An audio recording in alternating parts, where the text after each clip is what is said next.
Hoy en el Génesis capítulo 4, donde se registra el primer caso de violencia intrafamiliar.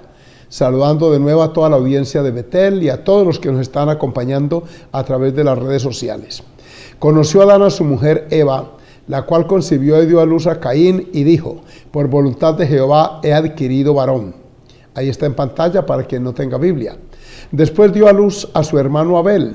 Y Abel fue pastor de ovejas y Caín fue labrador de la tierra. Y aconteció andando el tiempo que Caín trajo del fruto de la tierra una ofrenda a Jehová, y Abel también trajo de los frutos de sus ovejas de lo más gordo de ellas, y miró Jehová con agrado a Abel y a su ofrenda. Pero no miró con agrado a Caín y a la ofrenda suya, y se ensañó Caín en gran manera y decayó su semblante. Entonces Jehová dijo a Caín: ¿por qué te has ensañado y por qué ha decaído tu semblante? Si bien hicieres, ¿no serás enaltecido? Ahí está la pregunta. Y si no hicieres bien, el pecado está a la puerta. Con todo esto, a ti será su deseo y tú te enseñorearás de él, o sea, del pecado. El versículo 8. Y dijo Caín a su hermano Abel: salgamos al campo.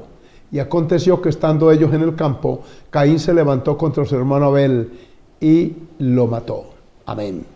Aquí tenemos el primer caso registrado de violencia. Claro, la población estaba empezando, pero sucedió dentro de una familia. Eso se llama violencia intrafamiliar, no solo la que comete el papá contra los demás miembros de la familia o la mamá, sino la que se da también entre hermanos.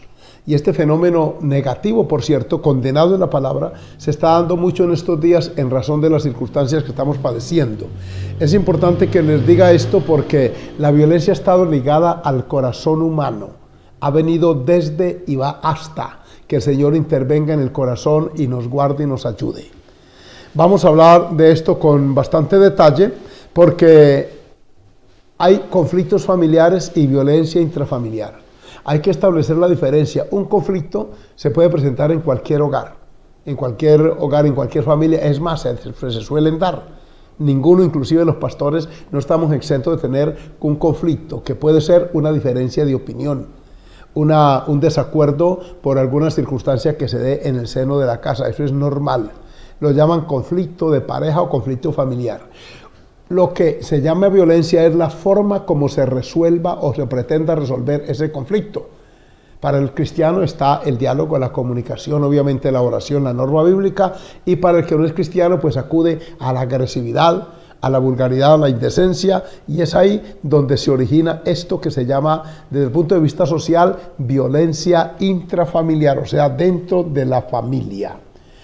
También conviene que les diga que la Escritura pues marca unas pautas, unos derroteros, dado que la Biblia fue escrita en aquellas culturas antiquísimas donde se permitía al hombre tener un dominio casi total sobre la familia. Por eso le llamaban patriarcas, porque además de ser padre, era también como el gobernador de esa familia. Si era numerosa, él seguía ejerciendo cierto mando en la familia. Quienes temían a Dios, pues por supuesto, lo hacían con la pauta de Dios y el temor de Él en sus corazones. Pero quienes no, por ejemplo, se habla de las antiguas culturas, Sumeria, Caldea, Asiria, que ofrecían a sus hijos al dios Moloch y quemaban, los pasaban por el fuego también. O sea, tenía tanta autonomía el padre que podía disponer hasta la vida de sus hijos y por supuesto también de su esposa. Por ejemplo, la Escritura dice una y otra vez que Abraham tomó a su mujer, que la llevó a tal parte que Isaac tomó también, descendió. Es decir, era el que tomaba las decisiones, el que ejercía el dominio. Por supuesto, también traía la manutención y eso le daba cierta jerarquía en el seno del hogar, a tal punto que podía disponer, repito, hasta de la vida de sus hijos.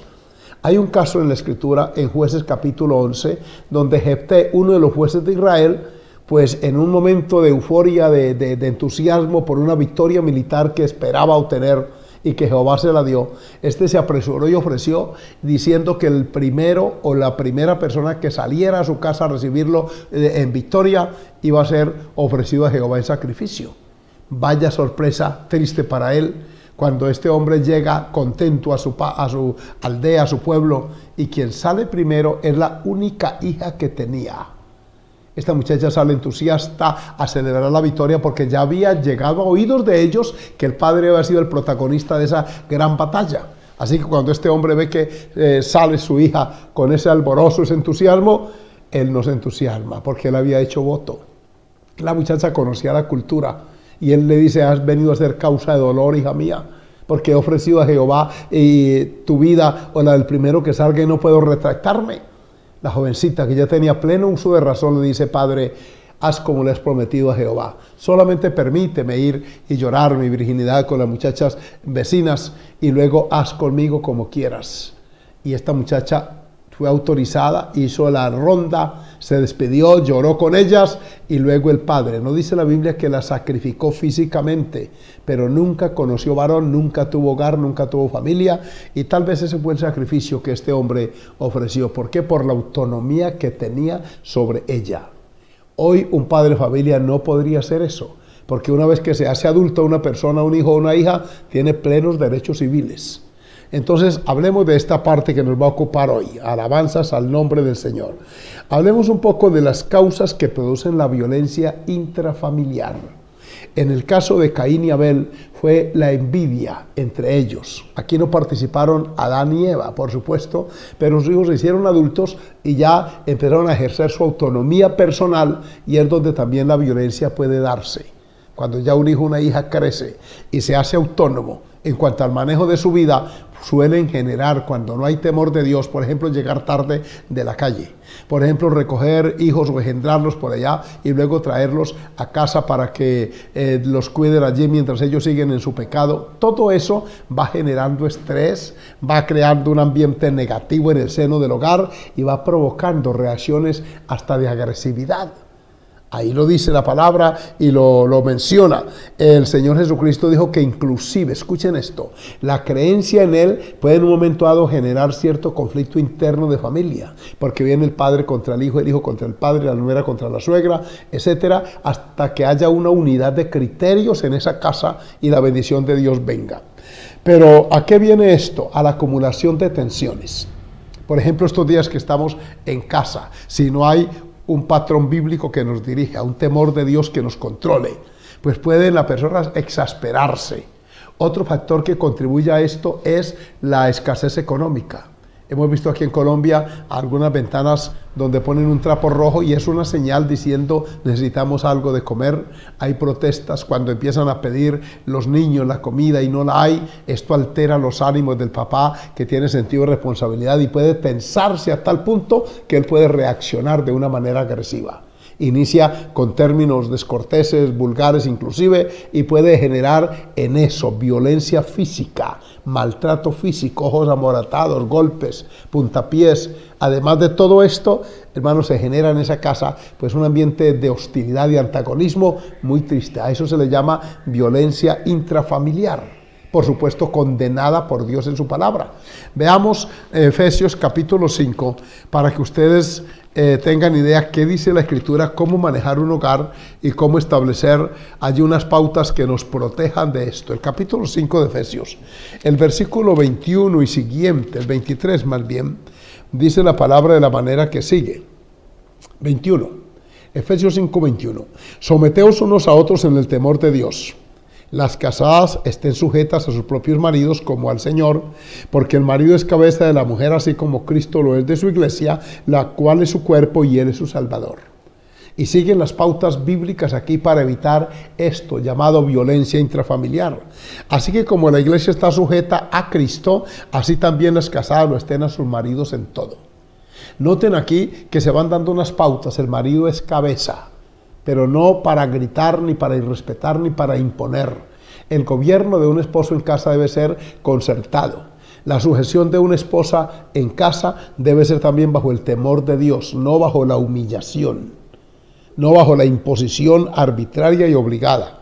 Así que se usa el ejemplo entre Cristo y su iglesia para hablar de esta pauta bíblica que es la sujeción, que generalmente es lo que genera indisposición y violencia cuando ella no quiere someterse, cuando ella quiere ser también cabeza, cuando el hijo mayor o la hija mayor o algún integrante de la familia quiere tomar la vocería en esa casa e imponer su punto de vista. Entonces se va generando una pequeña guerra allí. Porque es que Santiago 4.1 dice que la guerra se origina en lo pequeño, adentro, en el corazón que quiere imponer su poder. Ahí lo dice. ¿De dónde vienen las guerras entre vosotros? No es, mire, se lo voy a leer. Ahora vuelvo a Efesios, pero quiero leer en Santiago 4.1 para que ustedes vean el origen de la violencia intrafamiliar. ¿De dónde vienen las guerras y los pleitos entre vosotros? Es la pregunta que hace aquí el escritor. Y dice, ¿no es de vuestras pasiones las cuales combaten en vuestros miembros? Cada uno quiere mandar. Entonces hay alguien que se cree con más autoridad, levanta la voz, y entonces la otra contraparte le levanta también la voz y empieza a crecer aquello. Se cuenta de un niño que de escuela trajo la tarea y entonces hizo la pregunta. Le dijo al papá, papá, ¿cómo empezó las guerras? El papá le dice, bueno, ¿cuál de las guerras, hijo? ¿La primera o la segunda? Dijo, pues la Primera Guerra Mundial. El papá, que era un poco instruido, le dijo, hijo, esa guerra empezó porque alguien mató a un príncipe por allá en Europa. La mamá le respondió desde la cocina que estaba oyendo, dijo, no le mientas, fue porque un país invadió a otro. El papá le increpó y le dijo, ¿a quién está preguntando? ¿A ti o a mí? Ella le dijo, ¿pero por qué le mientes? Y empezó a levantarse la voz cada uno, alegando tener la razón. De pronto el niño cerró el cuaderno y se retiró y le dijo, papá, mamá, yo ya sé cómo empiezan las guerras. Así de sencillo, esa ilustración muestra que una guerra, una contienda, un conflicto, se origina en las pasiones. Es el término que usa Santiago aquí, que combaten adentro, que cada uno quiere tener la razón e imponerla. Y es así como se origina la guerra en una familia. Por ejemplo, el hijo ya grande quiere irse a la calle a pervertirse, llegar tarde cuando se le argumenta que no está bien, yo ya estoy grande, ¿por qué se meten en mi vida? La hija que quiere también hacer lo mismo, yo ya estoy grande, soy mayor de edad, y por allí se originan las contiendas. Es por eso que la Escritura establece pautas. Y dice aquí, miren el versículo 2, codiciáis y no tenéis, matáis y ardéis de envidia, y no podéis alcanzar, combatís y lucháis, pero no tenéis lo que deseáis porque no pedís. O sea, se forma un conflicto desde el seno de un hogar. Y aquí lo acabamos de leer en el libro de Génesis. ¿Cómo es que Caín se levanta contra su hermano? Apenas una pequeña comunidad que era una familia, y mire ya la envidia, el egoísmo, el resentimiento, la amargura. Todo esto que Dios puede y quiere quitar de nosotros es lo que alimenta esas pasiones y lo que trae esas violencias. Por eso es que el cristianismo hacemos el gran aporte. En ese 103% que aquí en Colombia se ha incrementado, estoy seguro que no hay un solo hogar bíblico, genuino. Puede que haya alguno con etiqueta evangélica, que mucho hipócrita hay, tristemente, en las iglesias. Pero un cristiano genuino, auténtico, no acude a la violencia como medio para solucionar conflictos. No dirime las diferencias de esa manera. Porque es que la Escritura dice, ahí lo estamos leyendo en Efesios. Volvamos allá, por favor, al capítulo 5. Bendito sea el Señor. Sigue diciendo, dice el 28. A ver, hijo, ayúdame con el versículo 28 de Efesios 5. Dice, así también los maridos deben amar a sus mujeres como a sus mismos cuerpos. El que ama a su mujer, a sí mismo se ama. Miren las pautas. Es por eso que, gracias al Señor, no se da la violencia entre nosotros. Puede que haya un momento de incomodidad, de molestia, pero inmediatamente nos acordamos que la mujer es vaso frágil y que por lo tanto debe ser bien tratada, y que la Escritura prohíbe la violencia. Es cosa clara, estaba absolutamente aquí determinado. Entonces dice, así también los maridos, el 29, porque nadie aborreció jamás a su propia carne. Aborrecer es sentir antagonismo hacia esa persona, sino que la sustenta y la cuida, como también Cristo a su iglesia. Este ejemplo tan hermoso de Cristo con su iglesia, el amor con que nos trata, es el mismo que se debe transmitir en un hogar familiar, en una familia cristiana. Bendito sea el Señor por los hogares donde se teme al Señor. Mujer que me está oyendo, que tiene un marido cristiano, valórelo. Usted no sabe cuántas como usted desearían tener una persona a su lado que las respete, las valore, las tenga en dignidad, como debe ser. Marido que tiene una mujer temerosa de Dios, usted ha ganado, óigame bien, mucho que otros no tienen. Porque también hay violencia intrafamiliar originada por ellas. Sepan que hay muchos hombres que han tenido que acudir a las comisarías familiares, es más, hasta las instancias judiciales, a demandar a la esposa por agresiones físicas. Hemos tenido que conocer casos de mujeres que le golpean con cualquier objeto de la cocina. Hubo una que le lanzó la licuadora con todo y contenido contra la cabeza a su marido borracho que la agredió. Él estaba en el piso y le hizo una cicatriz enorme en toda su cabeza. Hubo otra que le lanzó una olla con agua caliente de un alimento que estaba cocinando y por supuesto para el hospital con él. Hay otras que han llegado inclusive hasta el homicidio mismo. Todo porque la violencia se encarna en el corazón humano. Y entonces viene esa situación. Al venir la acumulación de tensiones, vienen también las explosiones emocionales. Los nervios se tensan y ya la persona no da más, y la forma de desahogarse es acudiendo a la violencia que la Biblia condena. Posteriormente viene esa supuesta calma, cuando ya, escuchen esto, cuando ya pasa ese enardecimiento, ese ánimo exaltado, generalmente viene en el marido, en la mujer o en el agresor de esa familia, viene como una reflexión. Algunos vienen con lágrimas, viene un supuesto arrepentimiento y promesas de no volver a reincidir. Parece que todo ha pasado, ella se pone hielo en los hematomas que tal vez le provocó él le llora, algunos hasta se arrodillan hipócritamente y ponen la manito así y piden perdón y parece que todo ha pasado. Pero luego que otro episodio de esa misma naturaleza se repite y se ha vuelto reincidencia tras reincidencia, y por eso muchas y muchos han perdido ya la confianza, no creen en el supuesto arrepentimiento de esa persona.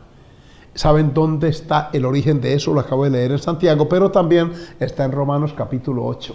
Cuando hay una ausencia de Dios, que ese es uno de los puntos enemigos del hogar cristiano y de la familia, cuando hay una ausencia de Dios en la vida de algunos de los integrantes de la familia, puede darse esto. Por eso es que la Escritura nos manda en Romanos 8 que tengamos esto. Sea bendito el nombre del Señor, ¿sí? Miren ustedes que les voy a leer desde el versículo 6. Porque el ocuparse de la carne, Romanos 8:6, es muerte, pero el ocuparse del Espíritu es vida y paz. Y empieza a establecer el escritor de Romanos una diferencia entre la vida según la carne y la vida según el Espíritu. Y empieza a describir esos dos estilos de vida. Dice que el ocuparse de la carne, o sea, vivir en eso.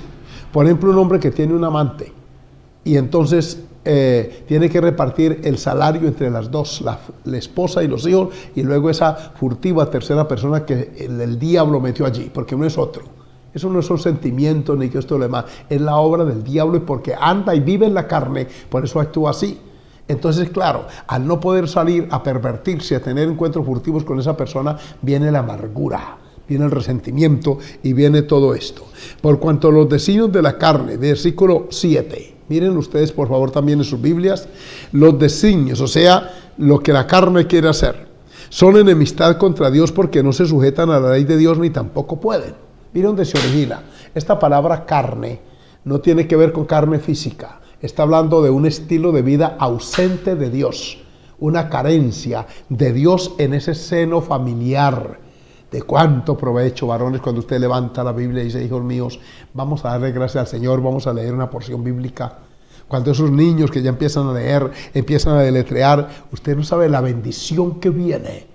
Cuando se lee un capítulo bíblico y luego se hace una oración, si es posible se canta una melodía para Dios, viene una paz, un sosiego, porque ahora allí no andan en la carne, andan en el Espíritu. Porque los que viven según la carne, dice el versículo 8, no pueden agradar a Dios. Y vosotros no vivís según la carne, sino según el Espíritu, si es que el Espíritu de Dios mora en vosotros. Y si alguno no tiene el Espíritu de Cristo, no es de él. Aleluya, ahí está claro. ¿Dónde se origina esto? No es el problema en ella ni en él. Problemas y conflictos cualquiera puede tener desde un punto de vista de incomprensiones temporales, nunca por pecado. En la familia cristiana no se discute por adulterios, ni por fornicaciones, porque son pecados morales que no se cometen. Si alguno lo comete es por descuido espiritual y por ausencia de temor temporal en esa vida o permanente. Aquí está pues hablando de esos dos estilos de vida. ¿Cómo va Dios a permitir paz y sosiego? Y usted pidiendo oración cuando tiene la refrigeradora con botellas de licor, cuando apenas llega la noche se juntan todos, hay lugares donde bebe licor él, bebe licor ella, la mamá, bebe licor y los hijos, hasta inducen a sus pequeños a tomar licor. Y después quieren que por obra y gracia de los santos y de toda la Virgen María y todo haya un arreglo. ¿Cómo lo va a ver si están bajo los efectos del alcohol? ¿Cómo va Dios a glorificarse si están viendo películas hasta de contenido perverso y pecaminoso?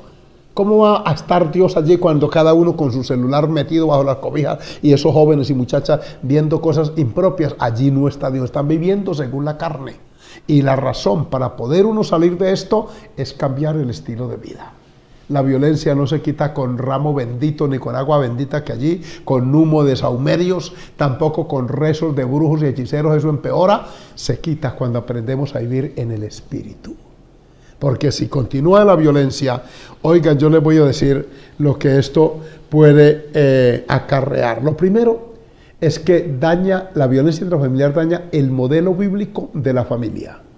Si vamos a Deuteronomio capítulo 6, versículo 6 y siguientes, allí nos dice el modelo de hogar que Dios quiere que tengamos. Vayan conmigo a Deuteronomio capítulo 6 y el versículo 6. Este libro de la ley dice así: y estas palabras que yo te mando hoy estarán sobre tu corazón.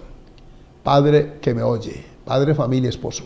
Si usted teme al Dios del cielo, esa influencia positiva, esa autoridad que Dios le ha dado como cabeza, al impartirla de una manera sabia, le va a traer bendición a su casa. Estarán primero sobre tu corazón, estar dentro, y las repetirás, oiga papá, a tus hijos. Aquí está el modelo pedagógico de la enseñanza, que es la repetición. Y hablarás de ellas estando en tu casa, escuchen dónde, y andando por el camino y al acostarte y cuando te levantes. Versículo 8, y las atarás como una señal en tu mano y estarán como frontales entre tus ojos, y las escribirás en los postes de tu casa y en tus puertas.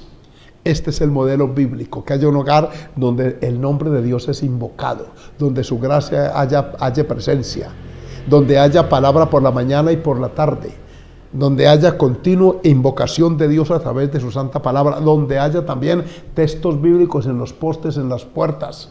Todo esto lo dice la Escritura, donde reine Dios de una manera total y plena. Allí no se dará la violencia. ¿Por qué? Porque Dios está allí. Y entonces el modelo bíblico se replica. Y viene esta frase que está repetida decenas de veces en la Escritura, de generación en generación. Por eso Dios dijo de Abraham: yo sé que este hombre mandará a sus hijos después de sí que sigan este camino. Y han venido generaciones y generaciones. Estaba una vez visitando un anciano librero en Estados Unidos. Me llamó la atención.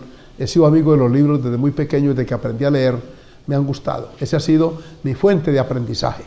Alabo al Señor por eso. Pues me hice amigo de este librero, y uno de esos días de convenciones, hace ya unos 27 años por allí, él me llevó a su casa y me gustó por lo educado. Además de ser un cristiano, hablaba muy bien el español, aunque era americano, pero este hombre ha estado de misionero en Centroamérica, en Nicaragua, en El Salvador, en Honduras, por allá en Guatemala, y entonces aprendió a hablar bien el español porque duró más de 40 años de misionero entre ellos, y es bonito hablar con una persona con que uno se entiende.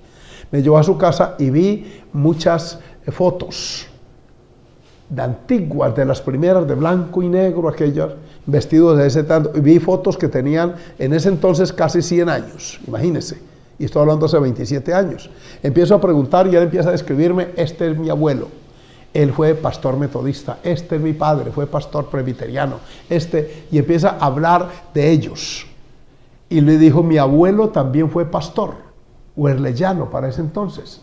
Y yo digo: el abuelo, el papá, él, y luego hijos y nietos, 5 generaciones.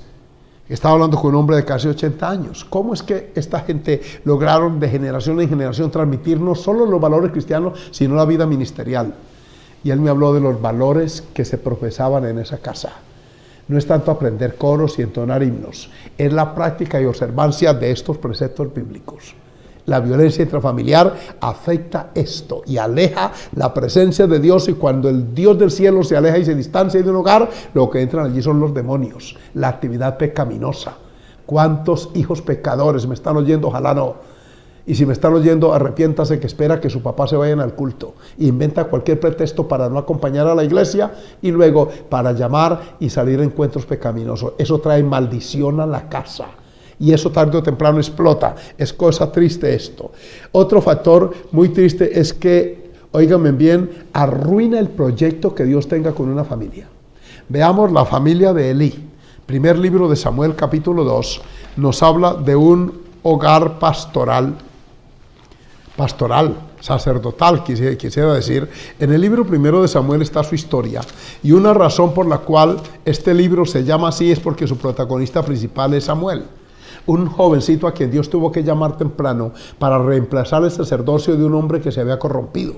Sus hijos también. Él, como tolerante, no era, escúchenme bien, es que es importante que les diga esto, no era él el practicante del pecado, pero era el tolerante de él. Porque es que la Escritura condena tanto el que practica el pecado como el que se complace con quien lo practica. Y en una casa debe haber un celo genuino. Hay mamás, y tal vez me están oyendo, que saben que sus hijos no se portan bien, que aprovechan la ausencia del padre en el trabajo para hacer de las suyas, y usted le prohíbe a los otros menores, no le van a contar a su papá. Y usted con eso está contribuyendo no al bien, sino al mal en esa casa. Señor nos guarde. El capítulo, pues, el 2 del libro de primero de Samuel, después de Dios juzgar la casa de Elí con severidad, le advierte esto. En el versículo 30, oigan el proyecto que Dios tenía con la descendencia de Elí, escúchenlo. Por tanto, Jehová, el Dios de Israel, dice, ahí lo tienen, primero de Samuel 2:30, dice, yo había dicho que tu casa y la casa de tu padre andarían delante de mí perpetuamente. Miren el texto. Allá arriba en el cielo había dicho Dios de esta manera, que tu casa, o sea la familia, y la casa de tu padre, o sea toda esta parentela, andarían delante de Dios perfectamente. Sepa que cuando el Señor Jesucristo me salvó a mí, también tenía en cuenta a mis hijos, mi descendencia, porque Él lo ha prometido. Cree en el Señor Jesucristo y serás salvo tú y tu casa, la parentela, porque es que es así como se vive la vida cristiana en armonía. Los que están oyendo que no tienen familia cristiana saben la lucha que usted tiene, oyendo vulgaridades, indecencias, música incorrecta, oyendo insultos. Hermano, esto altera la vida. Hay abuelos que les toca estar oyendo de sus hijos y nietos vulgaridades e indecencia porque hasta el respeto le perdieron a ese anciano. Qué triste. Aquí está la agenda divina para la casa de Elí. Y entonces estaba en el proyecto de Dios llevar esa generación, la siguiente y la siguiente, delante de Él perpetuamente. ¿Qué hizo que Dios cambiara de opinión? Él había dicho, óigame bien, dice, mas ahora ha dicho Jehová, nunca yo tal haga, porque yo honraré a los que me honran y los que me desprecian serán tenidos en poco. Uy, qué advertencia tan solemne. ¿Cuántas veces la violencia intrafamiliar arruina un proyecto de Dios con esa familia? Los llevamos a escuela dominical de niños, los presentamos allá, oramos a Dios y nos comprometimos de una manera pública a criar a esos hijos con temor de Dios, pero luego vino el pecado. Alguien por alguna esquina, por alguna parte se le entró el agua al coco, como dice el pastor Rodolfo, es un dicho coloquial para ilustrar que por alguna parte entra, pero es que la maldición siempre viene por una causa. Proverbio lo dice, como el ave en su volar y la golondrina en su vuelo, nunca la maldición viene sin causa. Un descuido, una ausencia de Dios, un adulterio, una fornicación, y se altera y viene el enemigo y toma control de esa familia y todos los proyectos que habían, escuchen esto, vienen a frustrarse. Aquí tenemos una familia que terminó de una manera abrupta y una manera terrible. Saben ustedes que si ustedes leen la historia esta de Samuel, usted encuentra que, oiga bien, en un solo día ocurrió la muerte de Elí, que se cayó de para atrás y se desnucó porque era un hombre pesado. Ese mismo día murieron Ofni y Fines, los hijos de él, sí, sacerdotes de Jehová. Ese mismo día su nuera dio a luz a un hijo prematuramente, abortó y le pusieron a ese niño que estaba ya en etapa de nacimiento próxima, Icabod, que es sin gloria. Ese mismo día se robaron el arca del pacto. Ese mismo día murieron 36 hombres de Israel.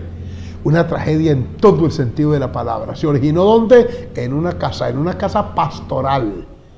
En una casa pastoral donde la iniquidad se daba. Entonces, la violencia intrafamiliar arruina. Y esta violencia que los hijos de Elí practicaban no era entre sí, era contra las mujeres que venían a orar. Y el papá lo toleraba. Porque le llamó la atención fue por la presión que hizo el pueblo, a la sociedad, empezaron a decirle, y él en vez de corregirlos inmediato, les dijo de una forma timorata y cobarde, no es bueno lo que oigo de vosotros, cuando él tenía toda la autoridad como padre y sacerdote de poner en su lugar a esos individuos. Dios nos ayude, hermanos. Esto es serio. Otro asunto es que deja huellas negativas. Hay personas que no han querido casarse precisamente por esas amarguras. Esta mañana, y si usted busca en internet, encuentra en la revista Semana una columna de una importante periodista colombiana. Esa señora es buena escritora.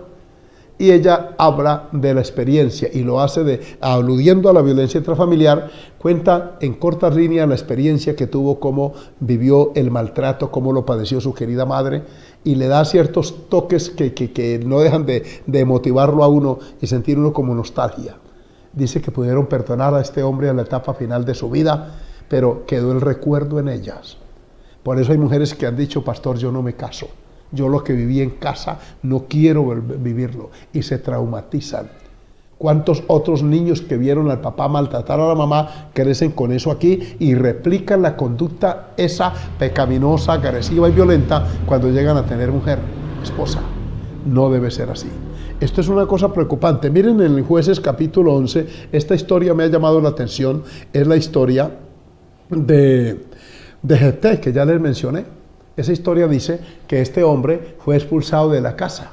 Se crió en un hogar bastante difícil, lo echaron de la casa, y oigan lo que dice en el libro de Jueces, cuando ya se ven en apuros la familia, porque este hombre, Jefté, fue un hombre valiente, un hombre de carácter, un guerrero en todo el sentido de la palabra.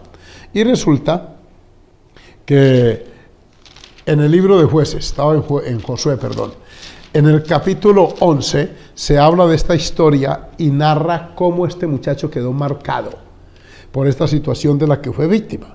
Dice aquí que Jefté Galaadita era esforzado y valeroso y era hijo de una mujer ramera. Lo he citado aquí varias veces. El padre se llamaba Galaad. Ahí está en pantalla también. Continuamos leyendo el 2. Pero la mujer de Galaad le dio hijos, los cuales cuando crecieron echaron fuera a Jefté, lo echaron. Y tal vez de una manera agresiva. O sea, hubo en cierta manera violencia psicológica aquí, que no es siempre física. Y lo echaron de la casa con ese argumento: no heredarás en la casa de nuestro padre porque eres hijo de otra mujer. Y lo expulsaron. Oigan lo que pasó con Jefté. Versículo 3. Gloria al Señor. Huyó pues Jefté de sus hermanos. Huyó. Quiere decir que hubo agresividad contra él. Y habitó en tierra de Tob, y se juntaron con él hombres ociosos, los cuales salían con él. Mire dónde va Jefté, ya con hombres ociosos. O sea, esa violencia intrafamiliar predispuso su corazón para buscar compañías no correctas. Los sociólogos que estudian el conflicto en Colombia han descubierto que muchos hijos e hijas que han ido a parar a grupos violentos y a combos juveniles y a bandas criminales, esas personas provienen de hogares donde hay mucha violencia intrafamiliar. Un hijo, se lo garantizo, en un hogar de temor de Dios, donde haya respeto y dignidad, no opta por la delincuencia. Se lo digo en el nombre del Señor. ¿Qué pasó con él? Miren lo que sucedió con Jefté, para que vean que sí quedan recuerdos y manchas. Aconteció andando el tiempo. Esta frase aparece varias veces en la Escritura para no definir años, sino el tiempo. Que los hijos de Amón hicieron guerra contra Israel. Continuamos.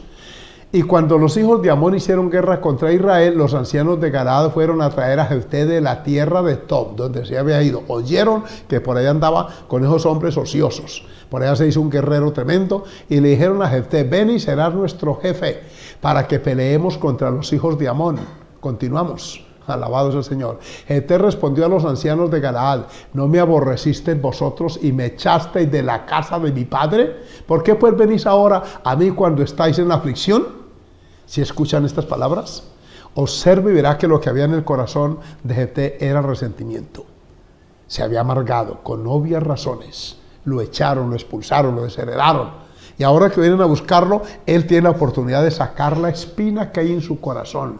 Y dice así: ahora que se ven en guerra y que se ven con un problema, ahora sí vienen a buscarme. ¿No se acuerdan que ustedes me expulsaron de la casa? Ahora cuando están en aflicción sí vienen a pedirme ayuda.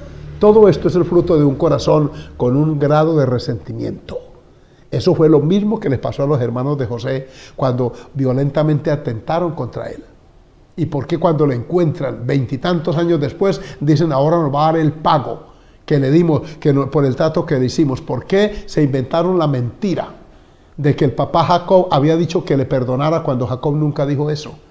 ¿Por qué José lo entiende? Por ser un hombre temeroso de Dios, le dice: no se preocupen, esto Dios lo tornó para bien, pero porque Jesucristo y Dios del cielo había entrado en su corazón. Si José no hubiera sido quien era, y lo encuentran con poder, imagínense la venganza que hubiera tomado de sus hermanos por lo que hicieron con él 23 años atrás. Hermanos, la violencia no es pasajera ni es temporal, es avanza y hace daño. Por eso es que hay que orar, pero también vigilar que en nuestras casas no se dé la violencia. ¿Cómo evitarla? Les voy a hablar brevemente de esto. Ahí lo vimos en Romanos, andando en el Espíritu, pero también creando ciertas normas. Por ejemplo, decir, en esta casa a nadie se le grita. En esta casa se piden favores con educación y con respeto. En esta casa se viste con pudor y modestia. En esta casa se dirimen las diferencias dialogando, conversando y orando. Y de esa forma, al no alterar los ánimos, porque la blanda respuesta quita la ira, pero la áspera hace subir el furor. Entonces viene la calma, el sosiego, la tranquilidad, permitiendo a Jesús entrar en nuestra casa. Amigos, yo quiero, y amigas que me oyen esta tarde, mencionarles a manera de ejemplo unos 2 o 3, porque tengo más ejemplos aquí, de cómo la bendición del Señor al llegar a una casa toma control de ella. Si van conmigo al Evangelio de Lucas capítulo 19, usted encuentra que allí hay un hogar de un tal Zaqueo, que no era una persona, era un empleado público, pero no era un modelo a seguir. Era el típico empleado pillo, aquel hombre que utiliza su posición para enriquecerse a costa del erario público. Tristemente se da eso. Pero en la casa de este hombre sucedió algo que está en el capítulo 19 del Evangelio de San Lucas. Vayan buscándolo conmigo, ya llegamos. Aquí dice Jesús y Zaqueo. Y la historia dice que este hombre, cuando Jesús iba entrando a Jericó, donde él ejercía su profesión, iba pasando por la ciudad. Y sucedió que un varón llamado Zaqueo, escuchen su profesión, que era jefe de los publicanos y rico. Los publicanos eran aquellos que cobraban impuestos al pueblo judío a favor del imperio romano. Eran odiados, eran rechazados, porque eran esos hombres que recaudan impuestos, que explotan el pueblo. Este hombre además era rico. Es muy probable que buena parte de esa riqueza la haya conseguido ilícitamente. Así que su familia vivían cómodos en la parte física, en la parte locativa, pero ese hombre tenía un problema por dentro en su conciencia. Y era que era un sinvergüenza, un pillo, un abusador de su poder. Procuraba ver quién era Jesús, pero no podía a causa de la multitud. Era pequeño de estatura. Tenía una desventaja, era bajito de cuerpo, pero grande de uñas, perdónenme la expresión. Así que este hombre halló la manera, corriendo delante, subió a un árbol sicómoro para verle, porque había de pasar por allí. ¿Qué motivó a este hombre a querer ver a Jesús? Una profunda necesidad en su corazón y en su alma. Él sentía un vacío existencialista. Tenía todo, tenía riquezas, tenía hogar, pero no tenía paz ni tenía tranquilidad. Tenía zozobra. ¿De qué sirve el dinero si en la casa no hay tranquilidad? ¿De qué le sirve la posición económica o política a otros si tienen hijos por ahí regados? Temores, miedos, tienen incertidumbre, todo porque Jesús no ha llegado a ellos. En la casa de Zaqueo llegó Jesús. Va pasando Jesús por la calle, el hombre está trepado en el árbol, se sube, se echa de barriga arriba en una de las ramas de los gajos de aquel árbol y empieza a mirar para abajo. Y yo he notado en este cuadro, que me lo imagino, muy bonito. El pecador arriba mirando hacia abajo y ahora el Salvador abajo mirando hacia arriba. Generalmente es a la inversa, como hallamos la gracia divina. Nosotros miramos pidiendo misericordia y Dios nos mira con compasión y gracia y nos perdona. Su nombre sea bendito. Aquí está pues, que le dice, date prisa. Dice, mirando hacia arriba le vio y le dijo, date prisa, desciende, porque hoy es necesario que pose yo, ¿dónde? En tu casa. Es necesario que entre a tu casa. Él pudo haberlo perdonado ahí en la raíz de ese árbol. Además, allá arriba, decir, tus pecados te son perdonados. A varios le dijo, pero él quería entrar a la casa. Él tal vez vio en la mirada de este hombre y intuyó Jesús como es, que aquel hombre necesitaba a Dios, pero también su casa necesitaba su presencia. Entonces descendió a prisa y lo recibió gozoso. ¿Dónde? En la casa. Porque mire, al ver esto, verso 7, al ver esto todos murmuraban diciendo que había entrado a posar con un hombre pecador. Jesús lo siguió y entraron a la casa de Zaqueo, allí está. Eso generó comentarios afuera. Pero ¿qué importa que otros critiquen y digan? Pero que Cristo entre en tu casa. Que ojalá esta tarde le abran la puerta de tu corazón y toda la familia. Es tan lindo cuando hay familias que se entregan todos al Señor. He tenido este privilegio de ver familias enteras que vienen con niños y todo. hace ya casi 40 años en Saravena, Arauca, donde servía al Señor. Una noche fuimos a dar un culto a una familia que nos invitó a predicar la palabra y todos, desde la abuelita que estaba allí, los que seguían allí, todos se entregaron al Señor y hasta el día de hoy perseveran. Es más, de esa familia han venido hasta personas en la obra del Señor. Qué bueno, porque es que Dios quiere bendecirlos a todos. Esta es la familia de Zaqueo y oigan la reacción de él, no en un templo, no en una campaña pública de evangelismo. Dice entonces Zaqueo, puesto en pie, dijo: Señor, he aquí la mitad, aquí está el texto, la mitad de mis bienes doy a los pobres, y si en algo he defraudado a alguno, se lo devuelvo cuadruplicado. Esta expresión la estaba haciendo en la sala de su casa, delante de su esposa y de sus hijos.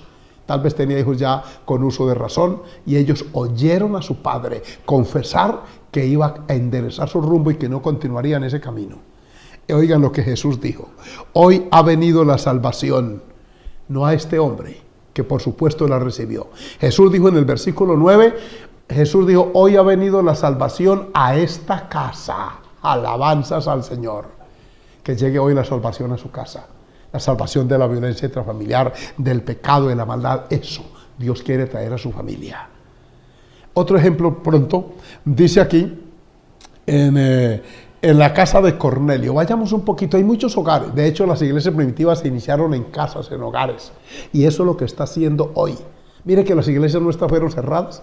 Hay miles de iglesias cerradas en el mundo entero, precisamente por esta circunstancia. Y algunos creyeron que se iban a acabar las iglesias. Olvídese, cada casa, y allá me están oyendo muchos, se constituyó en una pequeña iglesia. Hay oración en las casas, hay cántico, hay devocional, hay lectura bíblica. Ha vuelto a las costumbres bíblicas que de pronto habían olvidado, y otros están iniciando en la práctica del cristianismo. Bendito sea el Señor por esto, porque Dios siempre tiene una bendición en las casas. En el capítulo 10 de los Hechos, veamos esta sencilla historia también para que ustedes valoren la casa y le permitan al Señor llegar a ella. A Cristo, hermano, que me está oyendo, hay que llevarlo a la casa, no solo a mi corazón, a mi casa personal, sino a mi familia. El día que yo conocí al Señor, yo llegué tarde, como a las 7:30 de la noche, u 8, de aquella noche del 13 de diciembre del 76, un lunes. Y lo primero que hice fue reunir a mi padre, mi madre y mis hermanitos y pedirles perdón, porque mi vida no había sido un modelo a seguir. No había cometido grandes crímenes, ni había estado en delincuencia ni en la cárcel, pero necesitaba la paz con ellos y Dios me la concedió. Oigan esta hermosa historia que está en Hechos de los Apóstoles, capítulo 10, versículo 24. Al otro día, después de haber esta narración que ustedes la pueden ver allá antes o después, al otro día entraron en Cesarea y Cornelio los estaba esperando, donde, habiendo convocado a sus parientes y amigos más íntimos. El contexto dice que tuvo una visión, que Dios le habló, y este hombre mandó llamar a Pedro, que estaba en otro lugar, y no quiso él solo escucharlo. Él dijo que vengan los parientes, o sea, la casa, y los amigos más cercanos. Era un hombre de una posición privilegiada, era un centurión romano, tenía bajo su cargo 100 hombres, tenía autoridad, y tenía una vida holgada en lo económico, en lo social, era reconocido. Tenía soldados que le obedecían, pero él necesitaba en la casa. Porque usted puede tener la posición que tenga, pero mire para adentro y verá que en su casa hace falta la paz del Señor, que no se compra con dinero ni con lujos. No es entregándole a los muchachos los juguetes más costosos, dándole todo lo que quieran, así más bien los engríe, les hace daño. Este hombre convocó a los parientes más íntimos, y cuando Pedro salió a recibirle, cuando Pedro entró, salió a recibirle y se postró y adoró. Pero Pedro le levantó rápido y le dijo: levántate, yo también soy hombre como tú. Y hablando con él, entró y halló muchos que se habían reunido, era una casa grande. Allí estaba, por supuesto, la familia, y en ese culto cayó la bendición del Dios del cielo. Precisamente a Pedro le sorprende esto. Dice: ¿cómo así que entre los gentiles, porque Cornelio lo era y todos esos familiares que estaban ahí, también se derrama la gloria de Dios? En las casas.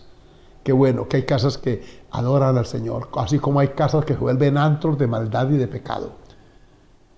Arman una fiesta, una parranda pecaminosa, llenan la casa de olor a licor. ¿Cuántos crímenes se han dado en riñas en eso?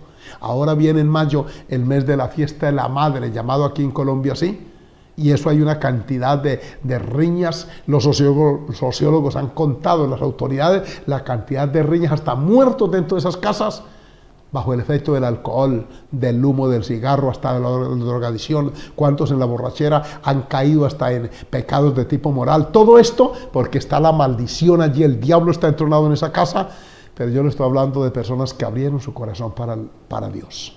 Pudiera hablarles de Lidia, aquella mujer donde se originó la iglesia de Filipos, del carcelero de Filipos que también trajo los apóstoles a su casa, a Pablo y Silas para compartir la palabra, porque es que nuestra casa es una bendición. Yo conocí a Cristo en una casa. Quien primero empezó la vida cristiana entre nosotros fue un tío mío, que ya está abuelito, ya tiene casi 90 años, sin casi. Mi padre, que de vivir tendría 92 años este año.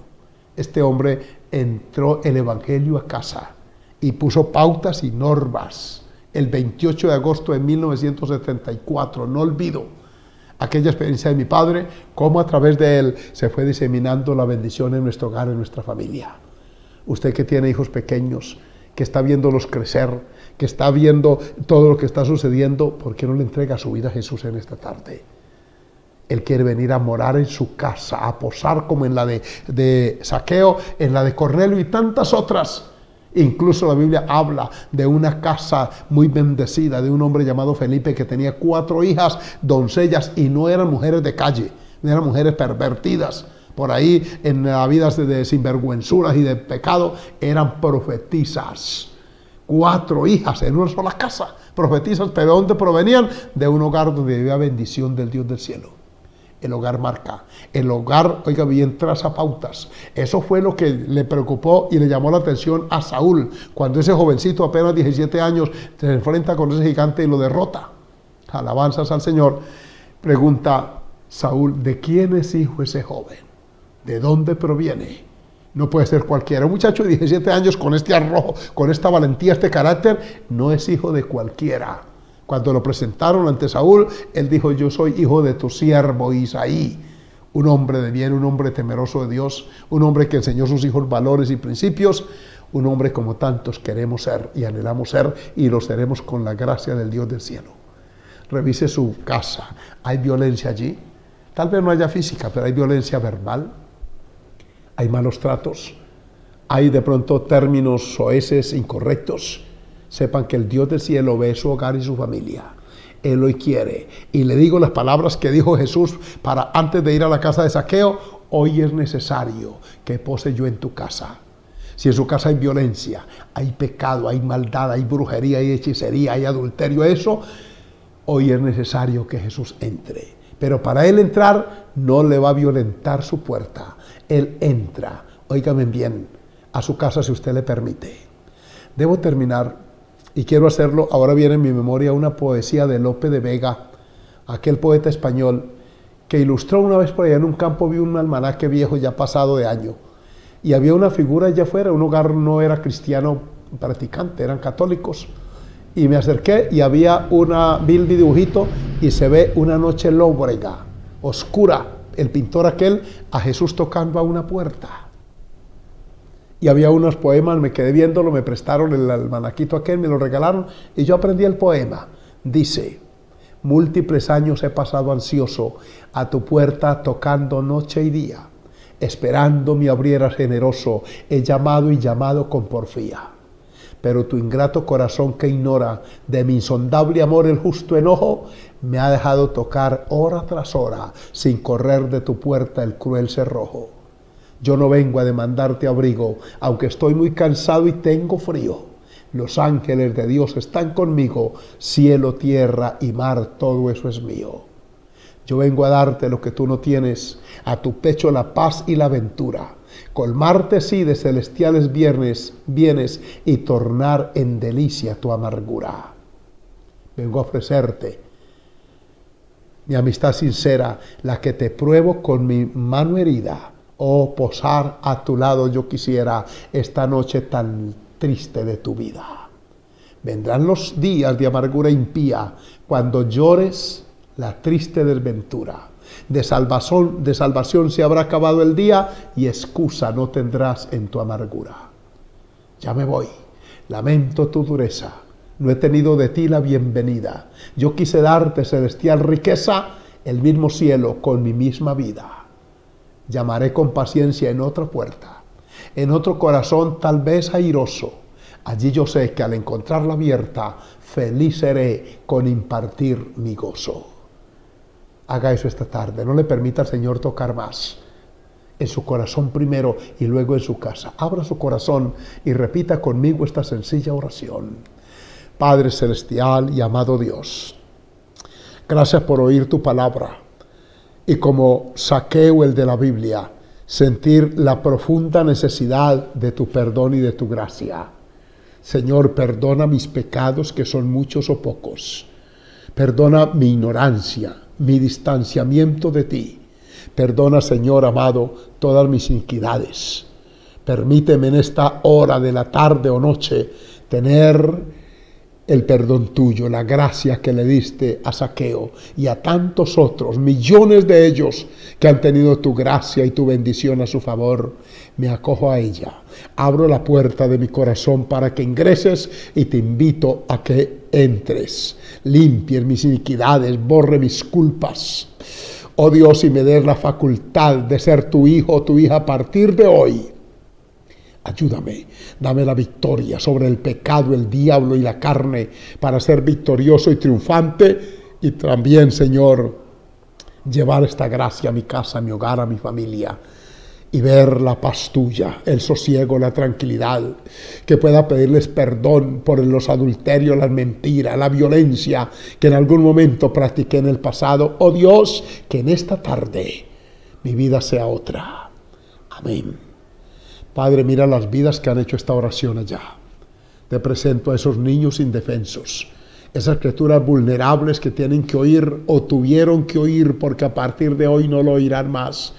La violencia, la agresividad, que haya paz, sosiego, que haya perdón en esas casas, esas familias, que llegues a través de un programa de estos, alguien a través de una llamada, de un mensaje de WhatsApp, cualquier cosa por simple que seas, como usaste el árbol sicómoro para establecer contacto con aquel hombre llamado Zaqueo. Usa cualquier medio para llegar a las vidas y a las familias. En el nombre de Jesús. Amén. Gloria al Señor. Hermano que ha hecho esta oración, amigo que la ha repetido, confíe en el Señor y aliméntese, nútrase. Ahora en la Biblia, si no la tienen físicamente y no puede salir a comprarla, la puede descargar en un celular sencillo, en una tablet. La Biblia está disponible. Pero también quiero que oremos por algunas peticiones. No faltan las peticiones en estas transmisiones. Algunos nos escriben para saludarnos, otros incluyen sus peticiones y pienso que es oportuno que la presentemos delante del Dios del cielo. Permítame orar por esas familias que están en crisis, familias cristianas. Óigame bien, familias de iglesia, que de pronto los vemos en la congregación en una condición como bonita, atractiva, pero solo Dios sabe lo que se vive en el seno de esas casas.